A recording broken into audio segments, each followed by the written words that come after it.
what to do. He must be stopped and he must be punished. Hello brutal stories के दोस्तों, आज मैं आपको बताऊंगा एक movie I spit on your grave 3 के बारे में। इस वीडियो में मैंने सारे ब्रूटल और खून खराबे वाले सीन रखे हैं, इसलिए हार्ट पेशेंट्स इसको ना देखें। दोस्तों, ये कहानी है जेनिफर नाम की एक लड़की की जिसको 4 लोगों ने रेप किया था। रेप के बाद जेनिफर कैसे बदला लेती है और जेनिफर की लाइफ में क्या चेंजेस आते हैं, ये देखने के लिए पूरा वीडियो देखिएगा। तो चलिए लेट्स स्टार्ट। मूवी की स्टार्टिंग में ये दिखाया जाता है कि जेनिफर को पास्ट में 4 लोगों ने रेप किया था। तभी दिखाते हैं कि जेनिफर नींद से जगती है और वो एक थेरेपिस्ट के सामने होती है और थेरेपिस्ट उसको बताती है कि जेनिफर को अपनी कंडीशन को इम्प्रूव करने के लिए कुछ ग्रुप थेरेपीज करनी चाहिए, वो भी उन लोगों के साथ जिन्होंने उसी की तरह रेप को सफ़र किया था अपनी लाइफ में। जेनिफर वैसे भी अपने रेप के थॉट से काफ़ी परेशान थी। इसके अलावा जेनिफर ने आदमियों से दूरी बना के रखी हुई थी क्योंकि जेनिफर को ये लगता था कि वो उसको गंदी नज़र से देख रहे हैं। जहाँ पर जेनिफर काम करती थी उसी ऑफिस में जेनिफर को मैथ्यू बहुत लाइक करता था, पर वो मैथ्यू के हेड का मजाक बनाकर उससे भी दूरी बना लेती है। अगले दिन जेनिफर मॉर्निंग वॉक पे निकलती है तो वहाँ भी उसको उसके ऊपर हुए रेप के ख्याल दिमाग में आते हैं। थोड़ा सा आगे जाने पर कुछ गुंडे जेनिफर को घेर लेते हैं। वो भागने की कोशिश करती है पर वो उसको दोबारा पकड़ लेते हैं। जेनिफर अपनी पिस्टल निकालकर एक गुंडे के सर में गोली मार देती है, लेकिन बाद में पता चलता है कि वो सिर्फ जेनिफर की एक इमेजिनेशन थी। उसने असलियत में उस गुंडे को नहीं मारा था। सरप्राइजिंगली थोड़ी देर बाद वो गुंडे जेनिफर को छोड़ देते हैं और जेनिफर वहाँ से भाग जाती है। उसके बाद जेनिफर वापस अपने थेरेपिस्ट के पास जाती है और उसको बताती है कि हर एक आदमी की नीयत हमेशा खराब ही होती है औरतों को लेके, और वो भी अपने इमेजिनेशन में ऐसे लोगों को अक्सर गोली मार दिया करती है, लेकिन असलियत में नहीं। उसके बाद रात को मैथ्यू फिर से जेनिफर को लिफ्ट देने की कोशिश करता है पर वो उसको मना कर देती है। इस बिहेवियर की वजह से मैथ्यू बुरा भी मान जाता है। वहीं बगल में जेनिफर को एक पोस्टर दिखाई देता है जिसमें एक रेप सर्वाइवर ग्रुप के बारे में मेंशन होता है, एक ऐसा ग्रुप जिसमें रेप की पीड़ित गर्ल्स आके अपने एक्सपीरियंसेस शेयर कर सकती हैं। जेनिफर वहाँ पे चली तो जाती है लेकिन वहाँ पे अपने बारे में किसी और को कुछ भी नहीं बताती। वहीं कॉफी ब्रेक में एक आदमी ऑस्कर बहुत ही अजीब ढंग से जेनिफर से बात करता है। वहाँ पे एक और लड़की मार्लो जेनिफर को बताती है कि ऑस्कर की बेटी ने सुसाइड कर लिया था क्योंकि उसके रेपिस्ट को जेल से छोड़ दिया गया था। इस वजह से ऑस्कर की दिमागी हालत ठीक नहीं है।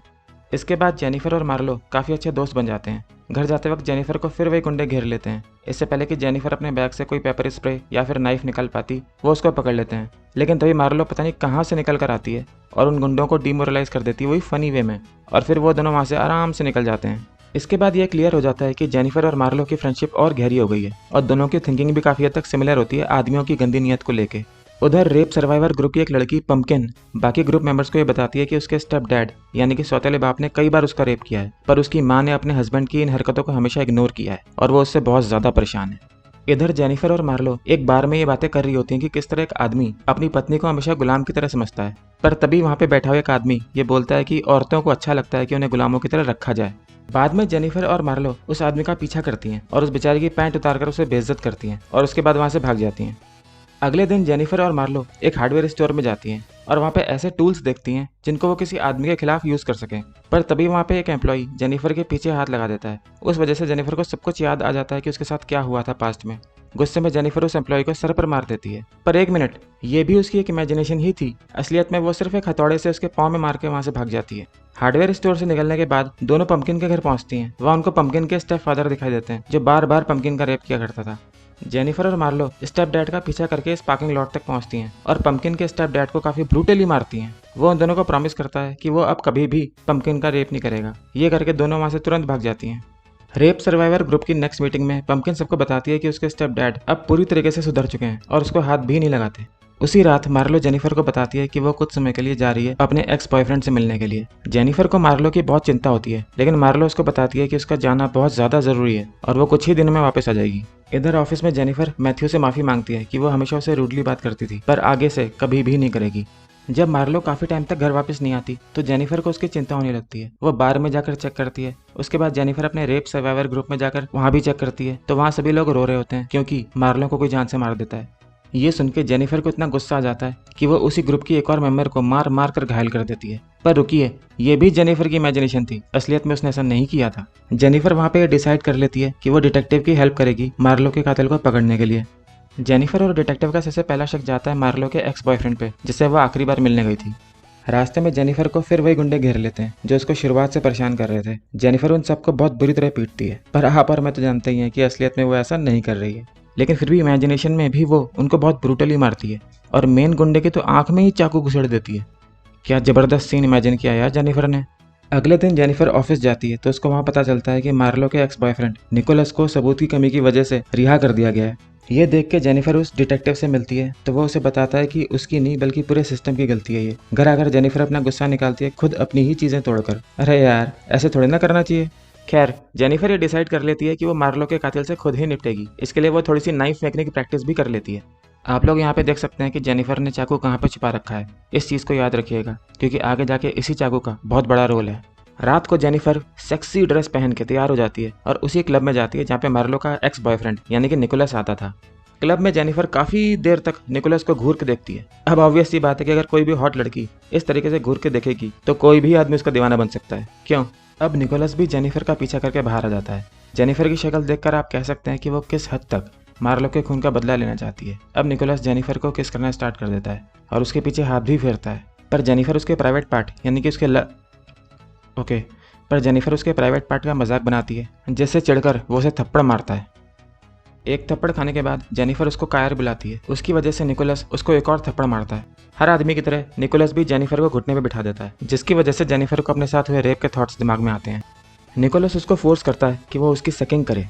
जेनिफर सक तो करती है पर उसके माइंड में दूसरा प्लान चलता रहता है। वो चाकू निकाल के उसका प्राइवेट पार्ट ही काट देती है। आप लोगों का तो पता नहीं, पर मैंने कभी सोचा नहीं था कि जेनिफर ऐसा कुछ करेगी। दोस्तों, आगे बढ़ने से पहले मैं आपको बता दूं कि मैं हर संडे एक नई ब्रूटल मूवी अपलोड करूंगा और इस संडे आपको हिंदी में देखने को मिलेगी हॉरर मूवी इनसाइड।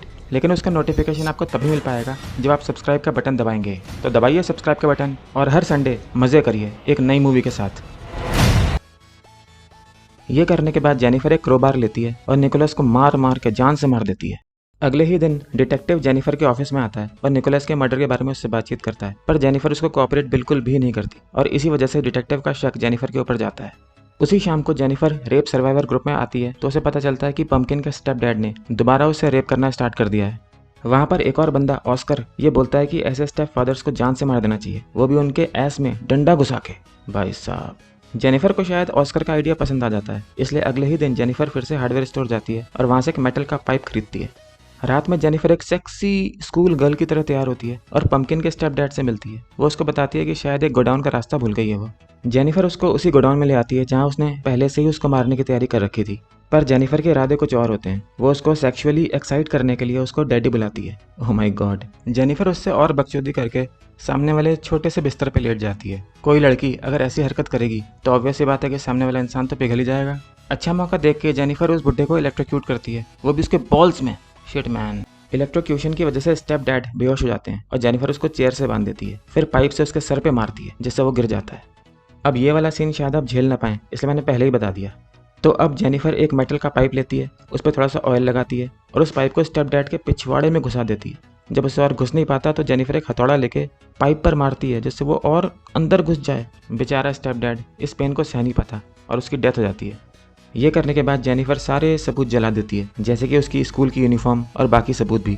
बाद में एक लेडी डिटेक्टिव ग्रुप के एक बंदे ऑस्कर को स्टेप डैड के मर्डर के बारे में कुछ सवाल करती है, क्योंकि ऑस्कर ने मेटल पाइप से स्टेप डैड को मारने का जो तरीका बताया था सबको, स्टेप डैड का मर्डर भी बिल्कुल उसी तरीके से हुआ था। बाद में जेनिफर ऑस्कर से मिलने पहुंचती है तो ऑस्कर उसको बताता है कि जिस रेपिस्ट ने उसकी बेटी का रेप किया था वो एक जिम का ओनर है। जेनिफर उस जिम के ओनर को अपना अगला टारगेट बना लेती है। बाद में दिखाते हैं कि जेनिफर उस जिम ओनर का पीछा करती है, पर आगे जाने पे वो जिम ओनर पीछे मुड़ के जेनिफर को ये बताता है कि उसको पहले से पता था कि वो उसका पीछा कर रही है। जिम ओनर उसको मारकर नीचे गिरा देता है। जेनिफर उसको चाकू से मारती है पर इससे उसको कोई फर्क नहीं पड़ता। वो जेनिफर को मार के बेहोश कर देता है और उसका रेप करने की कोशिश करता है, लेकिन डिटेक्टिव सही समय पे वहां पहुंचकर जेनिफर को बचा लेता है और जिम ओनर को गोली मार देता है। उसके बाद जेनिफर को पुलिस स्टेशन ले जाया जाता है, जहां लेडी डिटेक्टिव उसको बताती है कि उसे पता है कि सब रेपिस्ट का खून जेनिफर ने ही किया है। इससे पहले कि जेनिफर के अगेंस्ट कोई इन्वेस्टिगेशन आगे बढ़ती, रेप सर्वाइवर ग्रुप का एक मेंबर ऑस्कर पुलिस स्टेशन आ जाता है और कबूल कर लेता है कि सारे खून उसने ही किए हैं, ना कि जेनिफर ने। जेनिफर को बेल पे छोड़ दिया जाता है। हालांकि पुलिस के पास जेनिफर के खिलाफ कोई न कोई सबूत लग जाता है, पर ऑस्कर की वजह से वो बच जाती है। जेनिफर बाहर आके डिटेक्टिव को बोलती है कि पुलिस वाले और रेपिस्ट इन दोनों में कोई डिफरेंस नहीं है और पुलिस वाले इस लायक भी नहीं है कि किसी लड़की की इज्जत को बचा पाएं। इसके बावजूद पुलिस डिपार्टमेंट जेनिफर पर नजर रखता है। उस रात जेनिफर अपने घर पहुंचती है और गुस्से में एक और प्लान बनाती है। अब उसका प्लान क्या था ये तो हमें पता नहीं, पर उसके बाद दिखाते हैं कि जेनिफर एक सेक्सी हॉट रेड ड्रेस पहन के निकलती है रात में। अपने घर से निकल के वो वहीं पहुंचती है जहाँ पे कुछ गुंडे उसको अक्सर परेशान किया करते थे।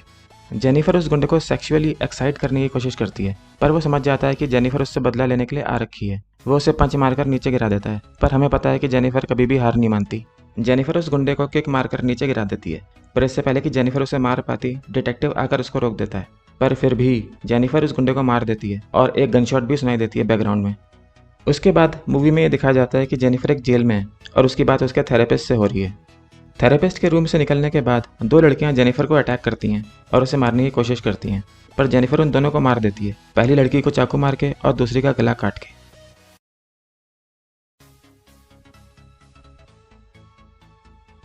बाहर से आ रही आवाज़ों को सुनकर थेरेपिस्ट अपने रूम से बाहर निकलती है। जेनिफर उस वक्त अपने गुस्से पे काबू नहीं रख पाती और थेरेपिस्ट को भी गले में चाकू मार देती है, और वो भी इस तरीके से कि शायद अब दुनिया का कोई भी डॉक्टर उस थेरेपिस्ट को ठीक ना कर पाए।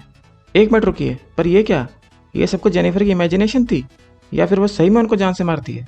भाई मैं तो कंफ्यूज हूँ। अब मेरी ऑडियंस यानी कि आप लोग बताओ मुझे कमेंट करके कि इन दोनों में से कौन सी बात सही है। तो दोस्तों सब्सक्राइब का बटन दबाइए और साथ में बेल आइकन भी, ताकि आपको हर संडे एक नया नोटिफिकेशन मिलता रहे।